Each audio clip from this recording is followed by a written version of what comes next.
katohoa, wakabadilisha mbele nyuma, nyuma mbele, kwamba wanachukua kwamba nguruwe ukila, sababu zao ni ndhui, wanasema sisi Kiislamu, yani sababu zao kwamba ukila nguruwe si unamla tu, halafu anaenda tumboni, afa anaenda. Sasa lakini mada ikusema pale pamewekwa nguruwe mezani ili aliwe afa alilewa, si ndio? Hiyo kwa sio mada. Ile wakaamua badilisha kwamba nguruwe. Kwa hiyo ukifundisha ule kula nguruwe, si utakula? Ukishamla unakuwa nini? Bwana Yesu asifiwe. Kwa hiyo Tito anasema na akili zao zimekuwa najisi na nia zao pia. Bwana Yesu asifiwe. Kwa hiyo najisi ni nguruwe najisi. Ndio maana nasema hata mizoga yao kule isifanyaje? Isiguswe. Bwana Yesu asifiwe. Bwana Yesu asifiwe. Kwa hiyo watu wakageuza eti nguruwe iliwe, lakini pale si nguruwe kuliwa, ni kunawa mikono. Wao wakabadilisha.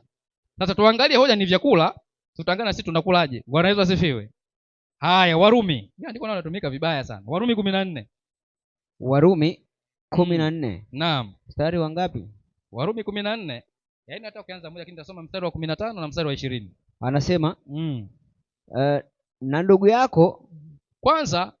Warumi 14 anasema mtu aliye dhaifu wa imani mkaribisheni, walakini msimhukumu mawazo yake. Mtu mmoja anaye imani anakula vyote, mwingine hula mboga. Wewe unakula vyote, simhukumu yeye asiye kula. Sasa swali, kama mtu ni mwanachuoni, yaani mimi napendaka kwenda na hoja, nauliza hivi, haya, dhaifu wa imani ni mtu wa namna gani?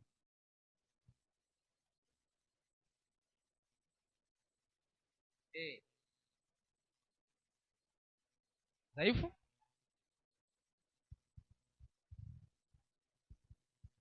Haya.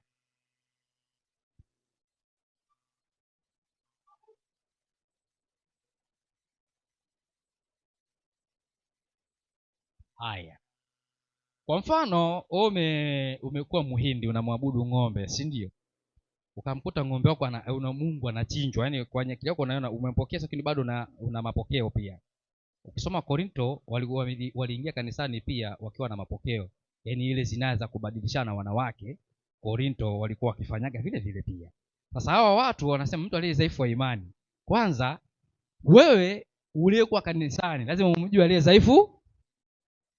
Kwa mfano hapa, labda nyinyi simpo kanisani, labda niseme nguruwe inaliwa hapa, si ndio? Simenipa maiki nasema hapa, si ndio? Mimi naona nguruwe anafanyaje? Kwa hiyo mtanisikiza mchango wangu, simenipa maiki nitoe mchango. Sasa kama wewe ni mtu wa imani, utajua kabisa huyu kweli kachangia mawazo yake. Lakini kiukweli nguruwe afanyaje? Sasa ili unisaidie mimi ndiye dhaifu wa imani, kwa sababu nimechangia, simenikaribisha kwenye mchango, si ndio? Ili wewe unisaidie nielewe kwamba hii inaliwa au hii silio.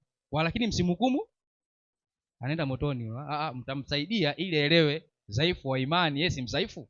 Lazima mumsaidie nani? Dhaifu. Kwa hiyo watu wengi wakageuza, sio dhaifu tena wa imani, ni mbobezi wa imani,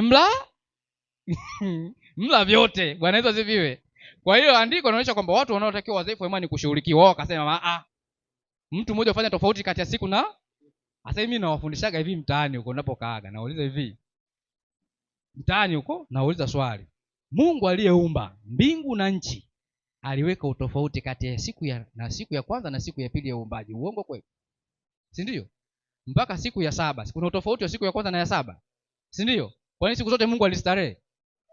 Sasa kama Paulo ni msomi gwiji wa hekima ya Mungu aliyopewa na Kristo, akaandika katika muktadha kusoma Warumi 14 anasema na kila mtu asibitike katika akili zake mwenyewe. Bwana Yesu asifiwe. Na mpende Bwana Mungu wako kwa moyo na kwa akili, na mtu asibitike katika akili, si ndio? Mtu mmoja ufanya tofauti kati ya siku na mwingine uone zote. Sasa je, Mungu aliweka siku zote kuwa sawa? Hapana. Bwana Yesu asifiwe. Elimu ya kisomi. Kwa hiyo ukitoka unaambia kama Mungu alitofautisha siku, wewe ukasema siku zote ziko sawa. Mungu aliumba majira ya mvua na ya baridi. Wewe ukasema kote kuna baridi, wote unaonekana kidogo hamna. Kwa hiyo hata wanaofundisha masuala ya vyakula, kula vyote, ni ukosefu wa nini? Wa akili katika kuyakulia mafundisho ya nani? Ya Mungu aliye muumbaji wake. Sasa leo kiumbe kinamwamrisha kinakuwa msemaji. Mungu alisema msile kenge. Leo tunasema na hakuna matusi mabaya. Haya matusi mbele za nani? Kwa nini nasema matusi? Mungu kasema kenge aliwi, alafu nasema kwa jina la Yesu namtakasa kenge. Bwana Yesu asifiwe. Hayo ni matusi. Kwa sababu gani? Yeye aliyekiumba Kristo hicho kiumbe anasema akifanyaje? Akiliwi. Wewe unasema anasema tena anasema kilishatakaswa kwa neno la nani? Mungu alitakasa mwenyewe kwa neno lake alivyosema hiki kinali. Bwana Yesu asifiwe. Sasa ukisema unakitakasa tena wewe umekuwa nani? Bwana Yesu asifiwe. Kwa hiyo nao ni mapokeo. Tuendelee haraka. Korinto wa kwanza 8 wa kwanza. Wakorintho wa kwanza 8:8. Msoma hapo haraka haraka. Anasema, naam. Lakini chakula hakitudhurishi. Maandiko yanayotumika vibaya. Twende. Hakituhudhurishi mbele za Mungu. Maana tusipokula hatupunguziwi kitu. Wala tukila hatuongezewi kitu. Paulo msomi. Ndipo nasema nyingine anasema vitu vyote ni halali. Si ndio? Bange, si ndio? Hapo tunaweka nyakati zetu bange. Si ndio? Vitu vyote halali. Dawa ya kulevya. Kitu anazo na serikali utajua ni halali kwa Mungu. Wanaweza sifiwe. Yaani ukikosa elimu ni matatizo. Sasa twende, bange ni halali kwa Paulo. Ni kweli? Kwenye kizazi chetu cha leo bange ni halali. Kwenye serikali ya haramu. Sasa serikali ni haramu, kwa Mungu itakuwa kitakatifu. Bwana Yesu asifiwe. Kwa hiyo Paulo anasema, twende. Paulo anasema, ni nini kitachonitenga na upendo? Je, ni nini? Ni chakula. Kitabu cha Mwanzo watu walimkosea Mungu kwa sababu ya nini? Chakula. Bwana Yesu asifiwe. Hata Mathayo shetani alijaribiwa na nini? Mkate. Bwana Yesu asifiwe. Kwa hiyo kinachotuyumbisha sisi nini? Kutaka kula vyote ambavyo hata Mungu hakusema viliwe. Ndio maana unakuta vitu vyote ambavyo Mungu aliweka mpaka mwanadamu amefanyaje? Amevuka. Ndoa kazidisha wake wawili. Tena haitoshi wanaume kwa wanaume, haitoshi wanawake. Vitu vyote, Bwana Yesu asifiwe. Kuna mipaka. Maandiko yanatumika vibaya wako Matendo 10 pia. Matendo 10. Matendo 10. Kuhusiana na chakula, mada ni chakula. Tutakuja tukuzungumza utofauti wa vyakula na ulaji. 10 ngapi? Matendo 10. 1. Matendo 10:9.